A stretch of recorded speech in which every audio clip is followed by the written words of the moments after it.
Helo, croeso cynnes i'r podlediad. Yr Ysgwrn fydd ein testyn ni heddiw, y cartra arbennig hwnnw ar lithra cwm prysor. Naomi Jones ydw i, pennaeth treftadaeth diwylliannol Awdurdod Parc Cenedlaethol Eryri, a fi sy'n cael y fraint o'ch tywys drwy sgyrsia efo rhai o ffrindiau anwylo'r Ysgwrn. Bron i 10 mlynedd yn ôl, cefais ymweld yr Ysgwrn am y tro cyntaf, wrth gamu i fagfu'r gegin i gyfarfod Gerald Williams nai Hedd Wyn.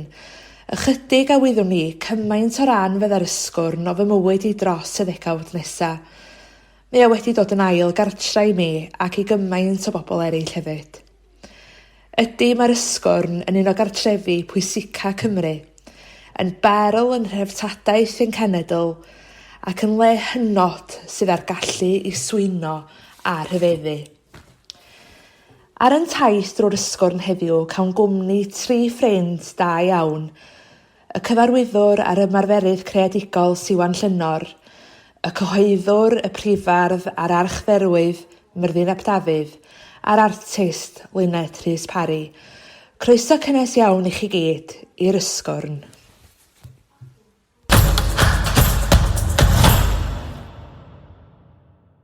Wel, yn ymuno efo fi rwan mae Myrddin ap Dafydd, yr archferwydd, prifardd a ffrind agos iawn i'r Ysgwrn ers nifer o flynyddoedd erbyn hyn. Felly diolch o galon am ddod ato ni, Myrddin.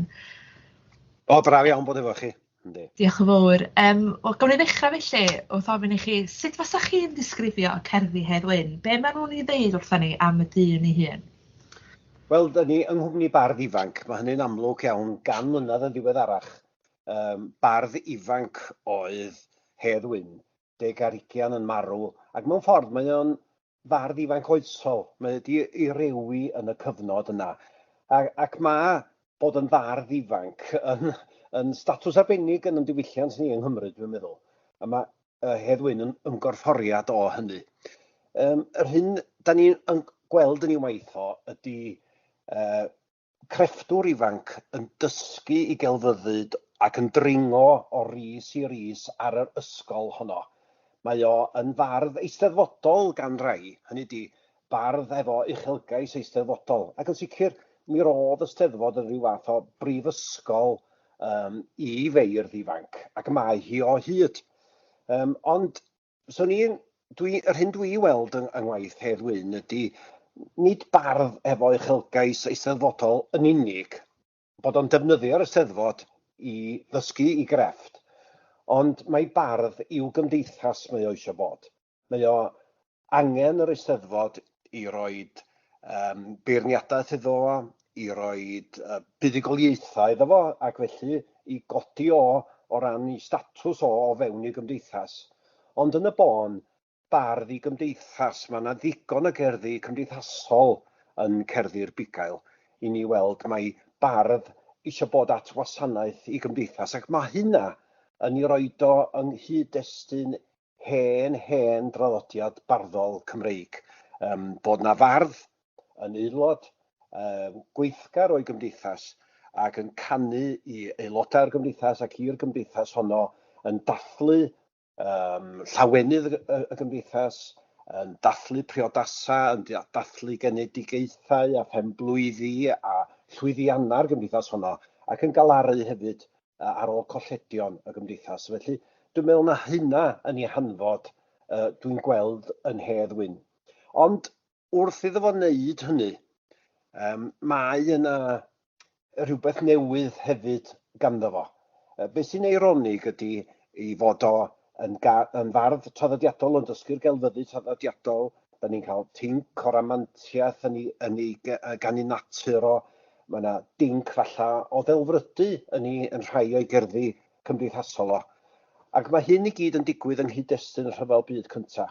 A mi nath y rhyfel yna, wrth gwrs, chwalu llawer iawn mwy na dim ond bywyda milwyr unigol. Mi chwalodd o'r gymdeithas, mi chwalodd o'r byd yna, da ni'n weld yng nghanu cynnar Hedd Wyn.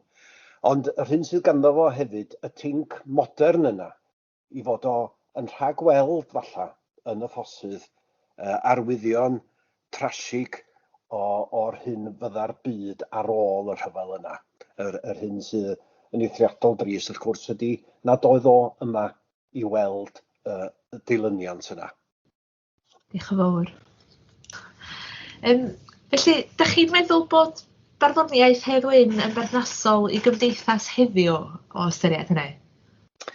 Wel, dwi wedi cael y fraint o ddod i'r Ysgwrn a thrafod cerddi Hedd Wyn yng nghyd-destun yr Ysgwrn a hynny gyda ysgolion. Ac mae yna rhywbeth yn stori Hedd Wyn, dwi wedi weld o fan heulu'n hun, lle mae'r stori hun yn apelio, yn cyffwrdd man arbennig yn ychwanegu plant a phobl ifanc. Ac felly, oherwydd hynny, oherwydd bod y stori, y theatr o gwmpas y cerddi, mor bwerus, a mae o'n cynrychioli rhywbeth mwy na dim ond bod yn fardd ac yn awdur cerddi yn unig. Mae bosib defnyddio hynny i gyd, y pecyn cyfan fel tai, i gyflwyno elfennau o gelfyddyd Hedd Wyn i blant. Dwi'n meddwl bod nhw wedi croesi rhyw bont arbennig wrth ddod at stori'r Ysgwrn, at stori Hedd Wyn. Mae'n bont arbennig i ni yma yng Nghymru, lle da ni'n medru uniaethu gydag unigolyn arbennig. Yn y miliynau a gollwyd, da ni'n medru canolbwyntio ar un. Ac drwy wneud hynny, mae cerddi Hedd Wyn yn cynnig ei hunan yn feisydd mae gan blant a phobl ifanc ddiddordeb ynddyn nhw. Mae'r traddodiad barddol Cymraeg, wrth gwrs, mae'n cael ei ymgorffori yng nghanu Hedd Wyn. Y canu cymdeithasol, y canu eisteddfodol, canu caeth, canu rhydd. Mae gennym ni hynna i gyd. Yn ei hanfod, mae o'n ddilyniant didor o'r hen draddodiad mawl Celtaidd. Mae'n mynd nôl, medda yr ysgolheigion, o leia 2,000 o flynyddoedd. Rwy'n mae hwnna, i fod o'n ddidor, mae hwnna'n eitha unigryw yn y byd. Peredur Lynch yn dweud mae yna ddiwylliant yn Ne Affrica, diwylliant brodorol, pobl dduon yn fanna, lle mae yna draddodiad barddol mawl didor wedi para am filoedd o flynyddoedd hefyd. Felly, mae posib i ni yng ngwaith Hedd Wyn, felly, adeiladu pontydd at ddiwylliannau eraill a chael rhagolwg ar gwahanol draddodiadau barddol yn y byd hefyd. A dwi'n meddwl bod yna potensial mawr i'r Ysgwrn datblygu hynny. Mi gafodd yr Ysgwrn wobr treftadaeth pensaernïol. Wel, dwi'n meddwl mi feda'r yr Ysgwrn fod yn weithdu hefyd i astudio traddodiadau barddol nifer o wledydd. Un atgom arbennig o braf sgen i o'r Ysgwrn ydy astudio Bertolaritza, yr arfer yma, yr gystadleuaeth wych yma yng Ngwlad y Basg, o gyfansoddi ar y pryd. Mae'r pwyslais yn fanna ar fod yn fyrfyfyr, nid gymaint ar y grefft falla, ond mi gafodd plant fodd i fyw yn dynwarad y Bertolari yn yr Ysgwrn. Felly dwi'n meddwl bod yna potensial mawr i ddatblygu Hedd Wyn a'i gerddi fatha pont at gelfyddyd barddoniaeth mewn sawl rhan o'r byd. Oherwydd i fod o'n ffigwr bron iawn a bod yn fytholegol yng ngolwg plant Cymru. Gwych. Oedd y diwrnod fel belsor ar dditsa yn anhygoel. Oedd o'n anhygoel i weld rhywbeth mor fwyog mewn diwylliant arall rwsyd. Ie, oedd. Oedd anhygoel. Pwer ffilm hefyd, nes i feddwl yn y diwrnod hwnnw, ti'n gwybod, o ffaith bod ni, yn ytrach na bod fi'n gorfod disgrifio, oedden nhw'n cael gweld y Bertolari wrth i waith yn doedd, ti'n gwybod? Ac dwi'n meddwl, ti'n gwybod, mi ddyla bod ni yn gwneud falla mwy o ffilmiau o ymryson Cymraeg mwyn i allforio fo ti bo beth, ti'n gwybod? Ie. Dwi'n meddwl bod fi'n cofio chi'n disgrifio'r ffilm cyn i mi gweld ti fel ymryson bocsio. A felly yn union oedd yr awyrgylch yn teimlo mewn ffordd oedd o'n rhywbeth. Oedd na lot o densiwn rwsyd yn y ffordd y ffilm i cael ei chynhyrchu'n doedd. Oedd o'n anhygoel. Wel, da chi'n fardd Myrddin sy'n ymhyfrydu mewn meithrin a gweithio efo'r cenhedlaeth nesaf o fur ifanc. Be da chi'n meddwl gall yr Ysgwrn yn benodol i gynnig o safbwynt ysgogi plant a phobl ifanc yn ddiddori mewn diwylliant Cymreig a Chymraeg? Wel, dwi'n meddwl bod yr Ysgwrn yn gwneud gwaith gwych iawn efo plant Cymru eisoes, a mae bosib adeiladu ar hynny a denu grwpiau ysgolion unwaith eto i'r Ysgwrn a cael ei ysbrydoli gan y lle a gan y stori a chan gynnyrch Hedd Wyn. Ond mae o'n llawer iawn ehangach a dwi'n meddwl y dylan ni yng Nghymru edrych ar y cyd-destun rhyngwladol. Mae Rhyfel Byd oeddi ac mi oedd hi'n rhyfel sydd wedi cael effaith ar bob gwlad, bob diwylliant yn y byd. Felly mae gennym ni rywbeth fedrwn ni rannu. Mae yna wledydd eraill yn medru uniaethu hefo'r profiad yma, hefo dawn, hefo crefftwr ifanc yn cael ei dorri cyn pryd mewn ffordd ynde. A beth sy'n ddifyr iawn i mi ydy diddordeb tramor yn Hedd Wyn a'i stori. Da ni yn y wasg acw wedi trefnu cyfieithiadau o gerddi Hedd Wyn i'r Saesneg, i'r Ffrangeg ac i'r Fflemeg. Dwi'm yn gwybod am unrhyw fardd Cymraeg arall sydd wedi cael ei gyhoeddi mewn 4 iaith, ynddo? Ac fi'n ddifyr gwybod lle fydd hynny yn arwain yn y dyfodol. Yr hyn glywys i chydig fisoedd yn ôl oedd bod Prifysgol Salerno yn yr Eidal yn astudio un o gerddi Hedd Wyn fel rhan o'i prosiect cyfieithu cerddi tramor. Gan fod yna gyfieithiad Saesneg ar gael, roedd yna gerdd arbennig an end to roaming gan Hedd Wyn yn cael ei defnyddio fel bod myfyrwyr yn cyfieithu hwnna wedyn i'r Eidaleg. Ac di gofyn i mi fod yn rhyw fath o fentor i'r grŵp oedd yn cyfieithu honno i'r Eidaleg. Ac ar wythnos dwytha ges i e-bost gan Solomita Massa a Berilo. Dyna enw'r myfyrwyr yn gofyn i mi am chydig fanylion am y gerdd mwyn nhw medru addasu lly. A'r un ymadrodd oedden nhw methu cael gafal arno fo, methu gweld i ystyr yn iawn, oedd Highland Home sydd yn codi yn y gerdd yna. A be oedd ystyr yr ymadrodd yna lly?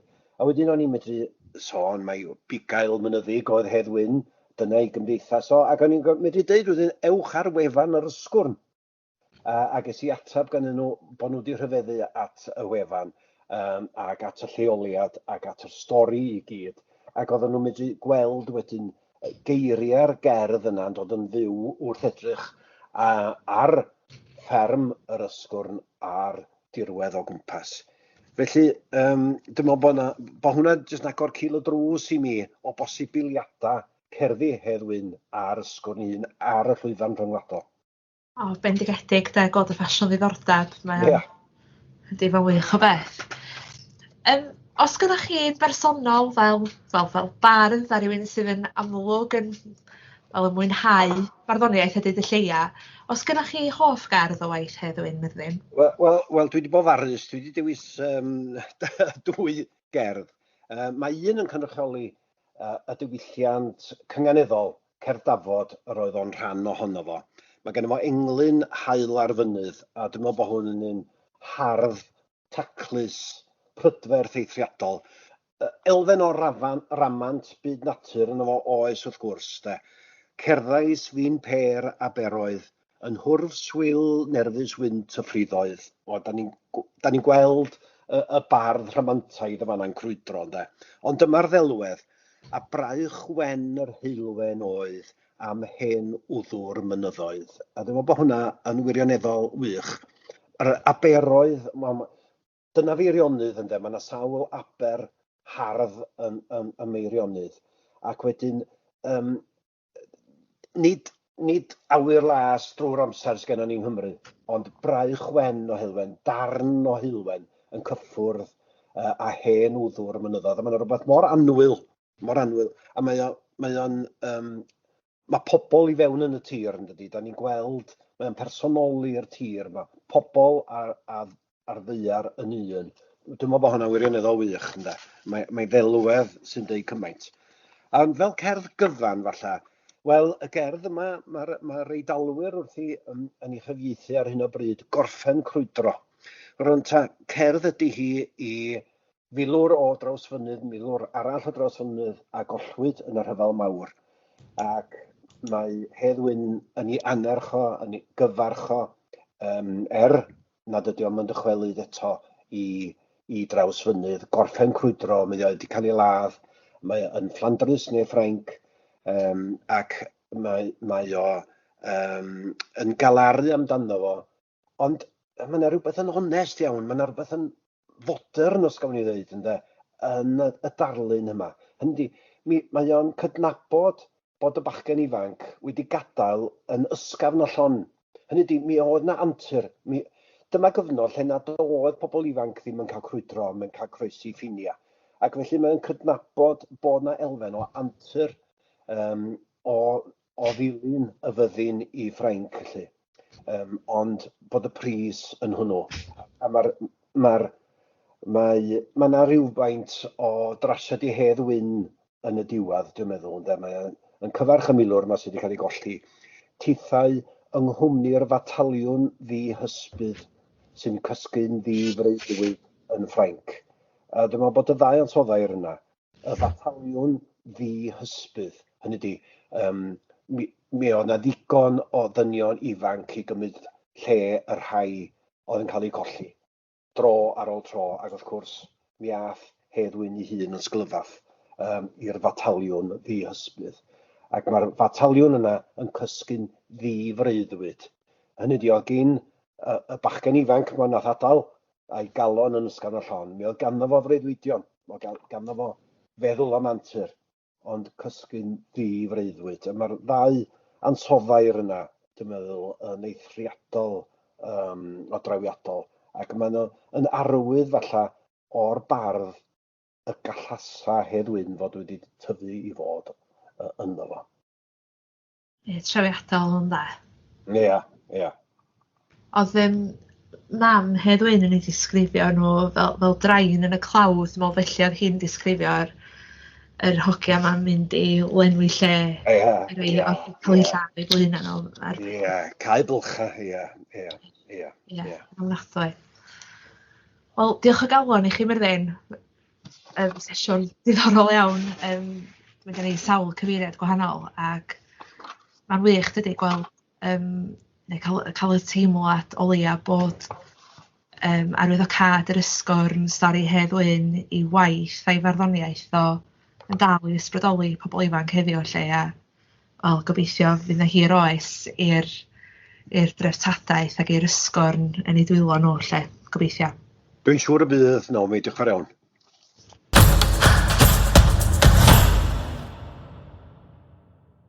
Wel, helo Siwan, croeso cynnas iawn ata ni. Mi wyt ti wedi bod yn gweithio efo'r Ysgwrn a chymuned Trawsfynydd ers, nifer o flynyddoedd rwan ar nifer o brosiectau gwahanol. Fedri di ddeutha ni am y profiad yna a'r gwaith wyt ti wedi gyflawni dros y blynyddoedd dwytha, please? Wel, dwi wedi bod yn ffodus iawn i gael gweithio ar 3 prosiect eitha mawr gyda'r Ysgwrn a chymuned Trawsfynydd. A'r cynta oedd cynrychiad o'r enw Yr Awen. Mi gafodd Guy Toms a fi'n comisiynu i gyd greu cynrychiad hefo cymuned Trawsfynydd. Ac oedd Sian yn gweithio fel rheolwr prosiect yn yr Ysgwrn ar y pryd. Oedd hi yn awyddus i drefnu gwyl o'r enw Gwyl y Lleuad Borffor. A fi oedd Gai a fi yn ffodus i gael bod yn rhan o'r wyl honno.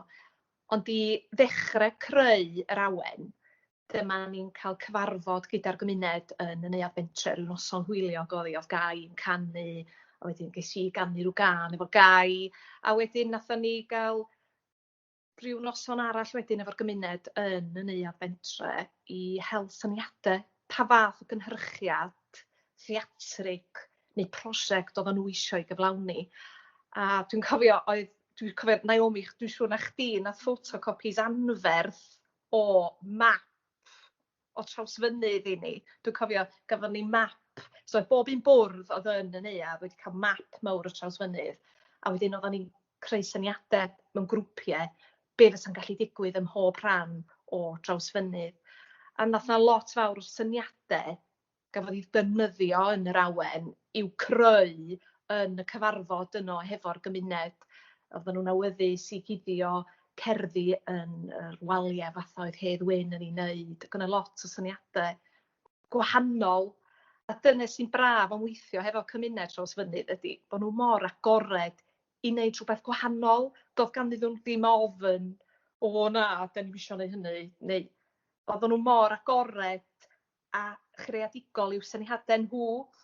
Felly, be nathon ni greu oedd cynhyrchiad theatrig promenad oedd yn mynd o un lle i'r llall yn Trawsfynydd.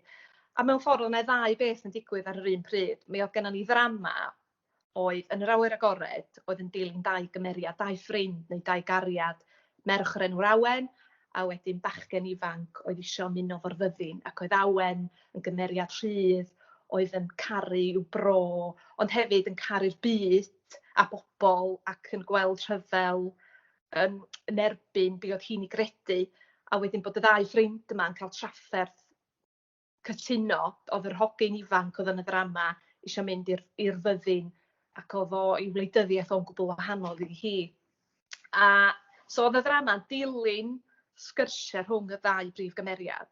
Ond be arall oedd yn digwydd oedd gosodiadau creadigol mewn gwahanol lefydd yn Trawsfynydd. Er enghraifft, yr gosodiad cyntaf oedd cader nath Luned R Parri greu ni, cader paper mache oedd hi o'r gadair ddu, nath gyrraedd y pentre ar gefn Cartref Ceffyl. Ond cyn i hynny ddigwydd, mi oedd na fws yn dod o'r atomfa hefo'r gynulleidfa, a cymuned traws oedd y gynulleidfa. Am pa mor bwysig oedd y gymuned, pa mor bwysig oedd Trawsfynydd i'r gymuned, a be oedd yn gwneud cymuned Trawsfynydd yn arbennig a phob cymuned arall, mae'n siŵr, ar draws y gwledydd, lle. A be oedd yn hyfryd oedd o'na bethau gwahanol rhwng pob congol, so oedd y gynulleidfa yn dilyn y ddau brif gymeriad, a wedyn yn dod ar draws rhywbeth newydd trwy'r amser. Mi oedd o'n gynhyrchiad oedd yn dathlu treftadaeth a hanes y gymuned, ond hefyd yn cofio am y bechgyn fuodd farw yn y Rhyfel Byd Cyntaf. So, o'na lot o bethau mynd ymlaen, oedd o am gofio y Rhyfel Byd Cyntaf, ond hefyd o'na lot o chwerthin ac o hwyl, a mewn un rhan yn Trawsfynydd, oedd y gynulleidfa'n cael ei arwain i neuadd yr eglwys, rhyw hen adeilad o'r 50au ydi o. A dyma mi oedd na ffactri bach yn Trawsfynydd yn y 50au, oedd yn creu Mae'r bocsys, a dyn nes i ddod ar draws llun mewn llyfr mae Keith O'Brien wedi i'w gasglu at ei gilydd, o'r merched yma, efo'r gwalltiau 1940s, 50s, maen nhw mor glws. A oedd o jyst yn dod yn fyw, so be nathon ni, oedd ail greu'r llun yna, dyma Gai yn creu can gyda'r merched, a can oedd i fatha bod nhw yn ffactor Mae'r bocsys, efo'r bocsys yn creu bocsys, a can ysgafn oedd yn cofio am Hedd Wyn fel Elsyn, so can am Elsyn o fo, rhyw can gariad o'r steil yn 1950s. So oedd o'n fatha, oedd o'n lot o hwyl o fewn y cynhyrchiad, dwi'n meddwl, oedd o'n lot o brosiectau dros cyfnod y cofio wedi bod yn eitha trwm, a trist oedd ar hyd Prydain. Ond mi oedden ni'n awyddus i hwn fod yn rhywbeth ysgafn oedd yn dathlu y pobl o fewn, oedd wedi aberthu mewn ffordd, ac ffeindio rhyw fodd o wenu ac o chwerthin. A dwi'n meddwl nathon ni lwyddo i wneud hynny, ond hefyd, fel oeddech chi'n mynd o un lle i'r llall yn Trawsfynydd, mi oedd na weithiau celf, oedd Luned R Parri wedi bod yn gweithio efo'r ysgol uwchradd hefyd, ac oedden nhw wedi creu telyn, aur, oedd yn hongian a'r goeden yng nghanol y pentre. A felly dilyn delweddau o fewn gwaith Hedd Wyn. A wedyn oedden ni'n mynd i Bryn y Gofeb, a wedyn oedd Meibion Prysor yn canu ar y ffordd i lawr o Bryn y Gofeb, allan yr awyr agored, a wedyn o gennych chi'r cor merched yn canu yn yr eglwys, ond wedi mewn ffordd oedden nhw yn berfformiad annisgwyl fatha happening, sa chi'n ei alw fo, lle fysa chi, oedd y merched yn dechrau canu heb i chi wybod bod nhw'n mynd i ddechrau canu. Dwi'n meddwl mae yna lot o happenings wedi bod yn digwydd dros y blynyddoedd.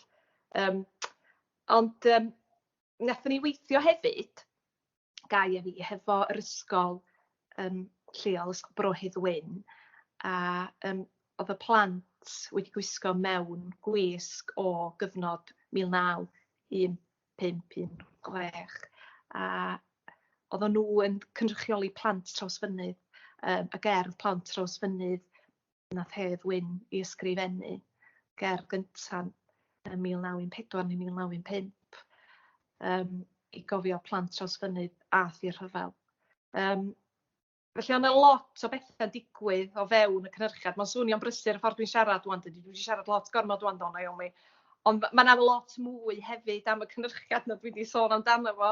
So oedd o'n brysur ac oedd o'n llawn o ddigwyddiadau, ac oedd o'n brofiad byth gofiadwy, dwi'n meddwl, i ni fel artistiaid oedd yn gweithio arno fo, ond hefyd i'r gymuned, cos oedd o'n ddiwrnod mor arbennig, nath yr haul wenu a bob dim, a jyst bod hefo'ch gilydd fel cymuned, a dwi'n meddwl na dyne oedd yn special amdano fo rili, ydy bod ni hefo'n gilydd yn cerdded o un lle i'r llall ac yn profiadau hefo'n gilydd. Ond un peth mae'n rhaid i ddeutha chdi, oedd yn digwydd ar y diwedd, oeddech chi'n mynd lawr yn y neuadd bentre yn Trawsfynydd, mae yna fatha le sy o dan y llwyfan, felly oedd y gynulleidfa, oedd Gai Toms wedi cael y syniad bod o eisiau troi o dan y llwyfan yn byncar mewn Rhyfel Byd Cyntaf. Felly rhan ola'r daith oedd cerdded trwy'r byncar, lle o'na sŵn rhyfel a gynnau a mwg. So oedd pobl yn cael teimlad immersive, profiad immersive hefyd o fewn y cynhyrchiad, a wedyn yn dod i fyny'r grisiau ac yn cerdded ar lwyfan neuadd y pentre. A dyn oedd Christine Mills, fi o'n i'n ffodus iawn, mi nath hi osod y gadair wen oedd hi wedi creu yn yr Eisteddfod yn Ynys Môn ar y llwyfan, a wedyn oedd cerdd wedyn gan Dewi Prysor, cerdd hyfryd a ffrydferth am yr awen, oedd yn gorffen y digwyddiad, a dyn oedd y neuadd yn llawn o'r perfformwyr a bobl ifanc, a plant, a'r oedolion oedd wedi perfformio, a hefyd y gynulleidfa oedd yno. So oedden ni gyd yn gorffen hefo'n gilydd. Mae hynna'n brofiad diarthur i ni rwan yn y flwyddyn dwytha yma, dydy, bod ti fatha'n llenwi neuadd o bobl. So ia, dyna prosiect yr awen.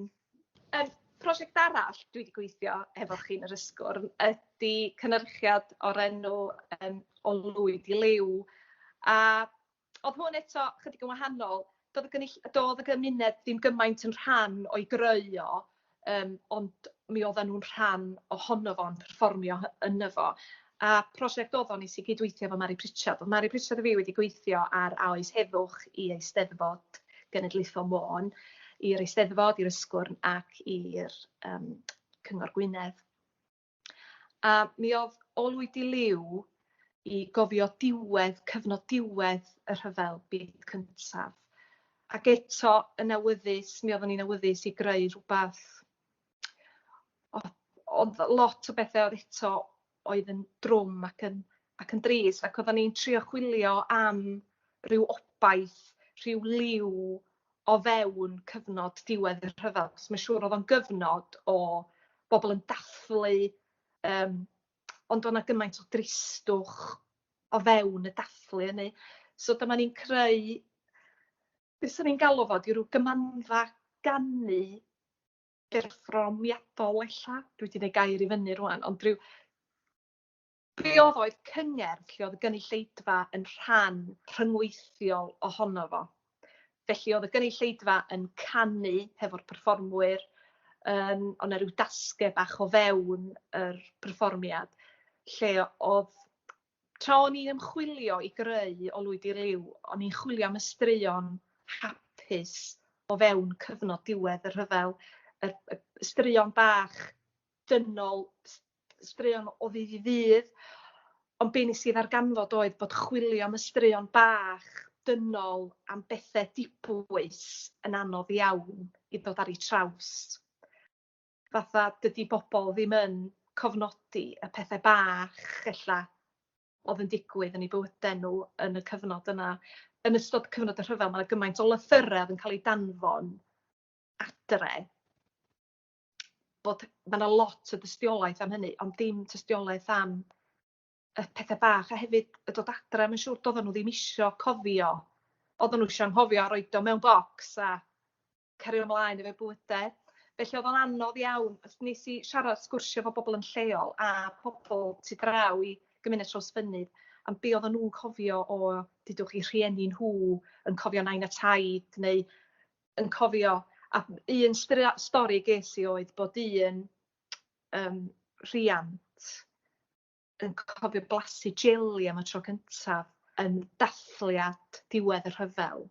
Felly nathon ni gael potyn jeli bach i bawb yn y gynulleidfa. Wedyn oedd y gynulleidfa yn ystod y stori bach am y jeli a cofio blasu'r jeli am y tro cyntaf. A dyna oedd diwedd y rhyfel iddi hi. Oedd y gynulleidfa hefyd yn cael blasu, so bod o'n rhyngweithiol. Eto, fatha'r byncer yn yr awen, bod chi'n cael yr multisensory, bod chi yne mewn ffordd. Ond pan o'n i'n ymchwilio i chwilio am ddeunydd i o Lwyd i Liw, ac yn chwilio am yr hapusrwydd yma ac yn y dathlu ac yn y straeon dynol, mi ddoes i ar draws hanes Elis Williams, sef Elis arall yn Trawsfynydd. Ac oedd o'n un o'r hogiau ddoth adre. A darganfod bod ei stori fo yn anhygoel, bod o wedi cael ei anafu yn ofnadwy yn coedwig Met, a bod o wedi brifo, bod o wedi colli drwyn ar rhan o'i weddus, a bod o yn un o'r bobl cyntaf drwy'r byd i gael triniaeth cosmetic surgery, so i ail adeiladu drwyn a'i weddus. A pan fuodd Elis Williams farw, mi fuodd o farw yn 71 oed, so nath o fyw am dipyn iawn ar ôl Rhyfel Byd, nath o gael bywyd nôl adre yn Trawsfynydd, a mi nath ei deulu fo ffindio llyfryn oedd o wedi bod yn cofnodi, a oedd yn deud hanes y rhyfel, ond hefyd yn deud hanes ar ôl dod adre. A fe sy'n ffodus iawn, mi nath Garfield Lewis roi menthyg y llyfr gwreiddiol i mi. So felly ges i fynd trwy'r i'w lyfr oedd wedi cael ei ysgrifennu yn ei law ysgrifen o, oedd yn cofio, do'n am lot am y cyfnod wedi'r rhyfel, ond mi oedd na pethau fatha bod o wedi dod adre ar ôl cael y driniaeth a bod ei dad o ddim di nabod o. A bod o wedi cael swydd yn y gorsaf dren yn Bala, so oedd y tren yn mynd o Trawsfynydd i Bala, a fel dyn ni gyd yn gwybod oherwydd boddwyd Capel Celyn, nath y tren yno, y rheilffordd yno gael i'w chwalu yn y 50au, diwedd 50au. Ond yna rhywbeth eitha, mae o'n sôn lot am weithio yn yr gorsaf dren yn Bala, a hefyd am weithio fel gwas ffarm ar ffermydd yn ardal Trawsfynydd ar Bala. Ond be oedd yn hyfryd am rhan nes i ddarllen oedd bod o'n sôn am ganu hefo Meibion Prysor, bod nhw wedi perswadio fo i ddod i ganu hefo nhw, a bod o yn canu top tenor, a ryw stori am fynd i gystadlu yn ryw eisteddfod yn y Bala, a bod Meibion Prysor di ennill. So o'na lot o ryw gofiant hyfryd bod na fywyd ar ôl rhywbeth mor echrydus, a mae'r erchyll o ddod i bod drwyddo fo lle. A stori arall hefyd oedd moi plas, dyn llond, mae gofiant o yn llond o hwyl, a ffordd mae o wedi dod adre a wedi prodi gariad a wedi gallu gadael y fyddin yn yr aifft o ddo, a wedi gofyn i gael mynd yn gynt, wedi deud celwydd i cael dod adre yn gynnar wedi'r rhyfel. A nath Emlyn Gomer darllen 2 ran o Cofiant Elis a hefyd Moi Plas. Ond lot o ganu ar gymuned yn rhan ohono fo o ran perfformio Midian Brysor, y cor merched, a hefyd criw o bobl ifanc. A dwi'n ffodus iawn, dwi'n gweithio eto ar hyn o bryd, mae Guy Toms a fi'n gweithio ar brosiect cymunedol digidol hefo criw, rhai o'r criw ifanc oedd yn rhan o yr awen, genod y Moir y Bocs, a oedd hefyd yn o lwyd i liw.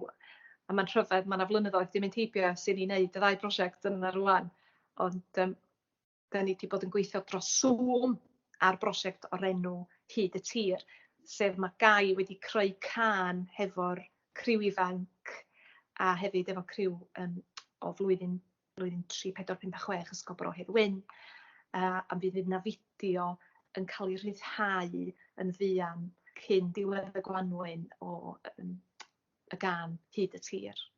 O, diolch yn fawr iawn i chdi, Siwan. Mae wedi bod mor braf cael ail fyw yr profiadau bendigedig na gafon ni fel criw'r Ysgwrn a chymuned traws efo chdi a'r holl ymarferwyr eraill a'r artistiaid dros y blynyddoedd dwytha yma.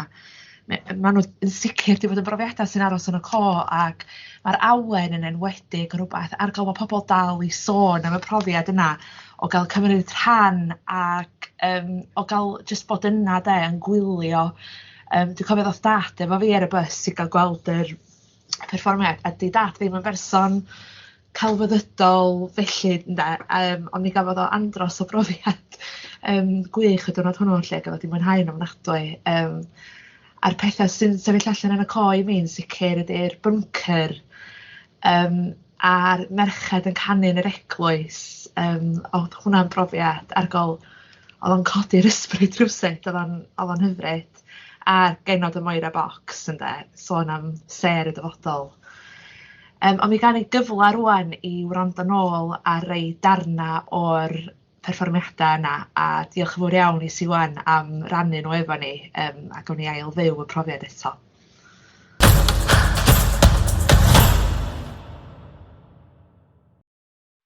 Wel, gyfeillion, dyna ni, Bing Crosby, efo swinging ar y star. Nesa, mae gennym ni gan arbennig iawn i genod ffatri Moir y Bocs traws fynydd. Dyma ni, Elsin.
Plant trosfynydd ar ledled y gwledydd a ffonnau gleision y chi.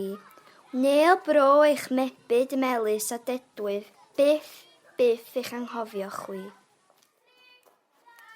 Golli wynebau eich lleisiau melys o ddiar lefannau y plwy.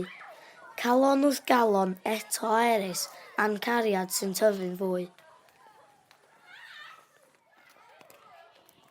Moses, John, Robert, Ellis, Richard, Thomas, Owen,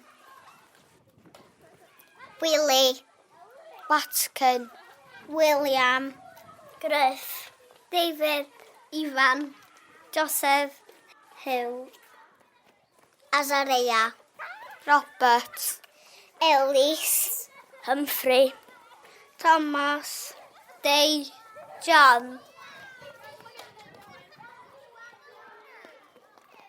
Ifan, ti eisiau mynd allan i chwarae fi, Ifan? Robert, mae'n braf, Robert. Moses, ti'n iawn, Moses? Robert, siwmai, Robert. Thomas, ti watsiad y gêm bil droed heddiw, Thomas? Robert, ti eisiau dod i gael panad o de? Thomas. Helo, Thomas. Moses. Gethin, ti di chwarae? William, mae'n braf am tydi. Joseph, ti awydd mynd i siop? Tommy, si dwi ti, Tommy? Hyw, si dwi ti, Hyw? John, ti'n iawn, John? Griffith, si dwi ti, Griffith? John, ti'n iawn, John? Helo, Risiad, mae'n bwrw heddiw. Ifan, helo, Ifan. Ellis, sy'n mae'r ysgwrn y dyddi yma? Ifan, mae'n gael yn braf fore. David, beth ti'n neud fore? John, ti'n allan i chwarae ar ôl ysgol? Albert, sut wyt ti heddiw? Owen, lle wyt ti byw, Owen? Ellis, lle ti di bod, Ellis? Watkin, mae'n braf heddiw, Watkin. William, wyt ti eisiau dod allan i chwarae, William? Humphrey, ti dyma, Humphrey. David, ti'n dod i chwarae pel droed, David?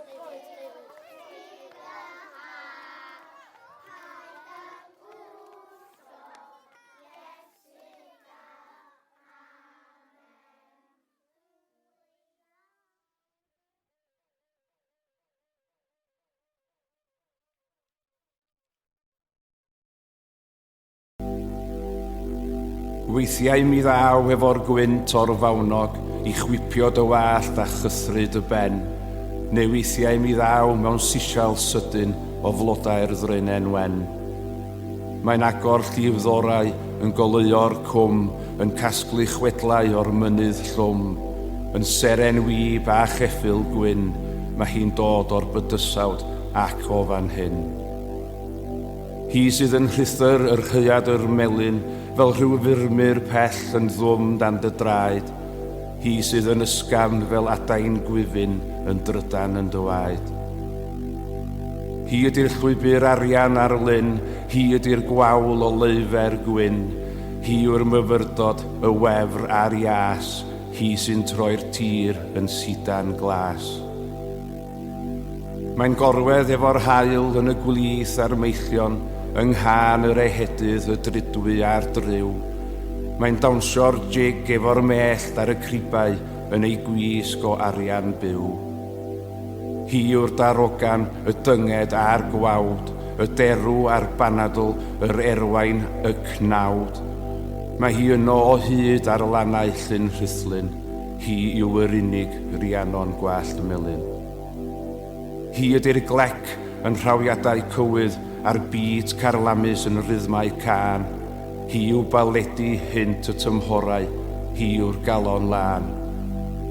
Hi ydy'r gair a hi yw y gwir, yr awr a'r eiliad a'r oesau hir. Hi yw y llanw a hi ydy'r trai, hi yw'r gwaith celf a'r deunydd crai. Awen yw'r llam yn llygad dychymyg, y sbarc sy'n dydanio heb rybydd yw hi. Mae'r awen yn swnt o'r eadrau melyn, ynddi mae ein lliwiau ni. Mae'n agor llif ddorau, yn goleuo'r cwm, yn casglu chwedlau o'r mynydd llwm, yn seren wyb a cheffyl gwyn. Mae hi'n dod o'r bydysawd ac o fan hyn.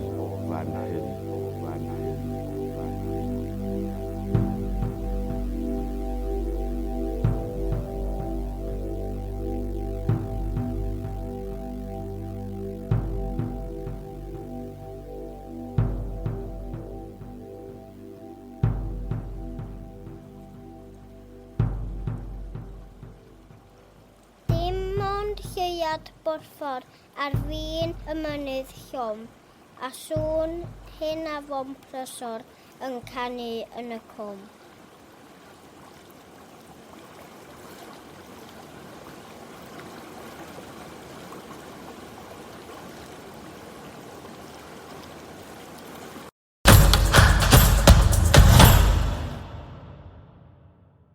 Croeso ato ni Luned.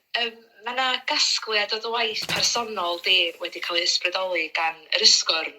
Fedri di ddeitha ni chydig am y cefndir a sut am ges i dy ysbrydoli gan y lle cyntaf? Wel, jyst cael gwahoddiad i fynd i'r Ysgwrn cyn i'r tŷ gael ei wneud i fyny.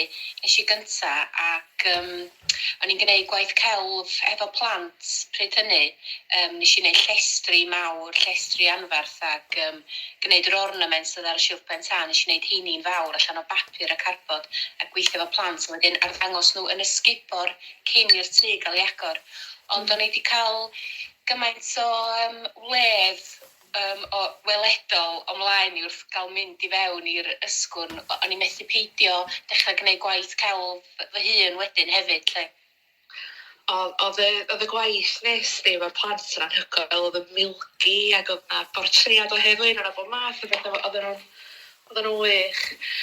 Yn ogystal â dy waith celf personol, fel ti'n deud, wyt ti wedi gweithio efo sawl grŵp gwahanol yn yr Ysgwrn, yn bobl ifanc, yn gleientiau dementia, mae gyfalwyr ag ati.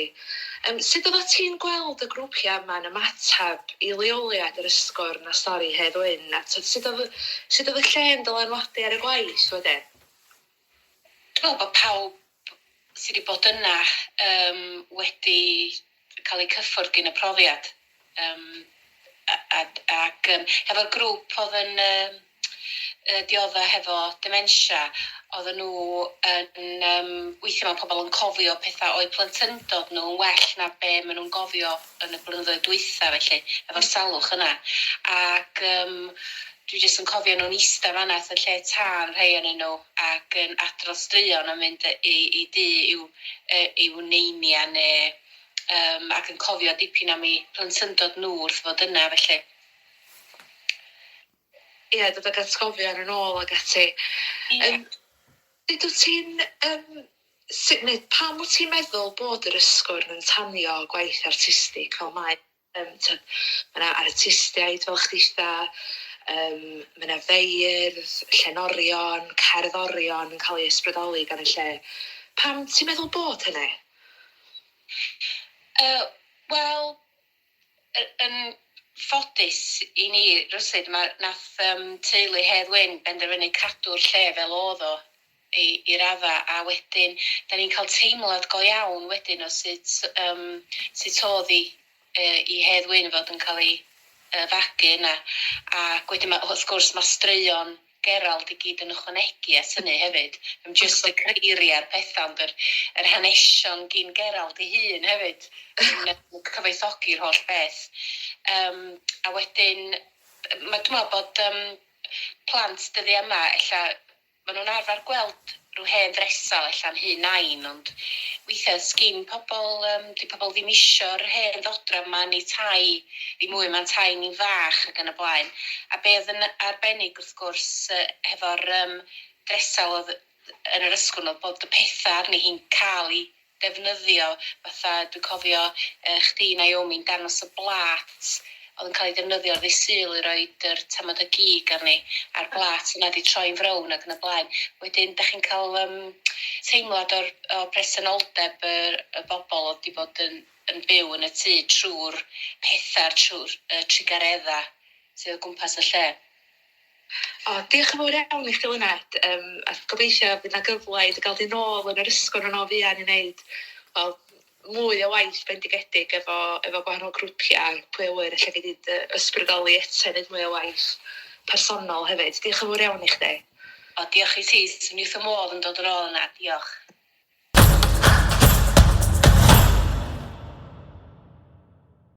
Diolch yn fawr i Siwan, Myrddin a Lyned am eu cwmpeini ac i chitha adra am wrando.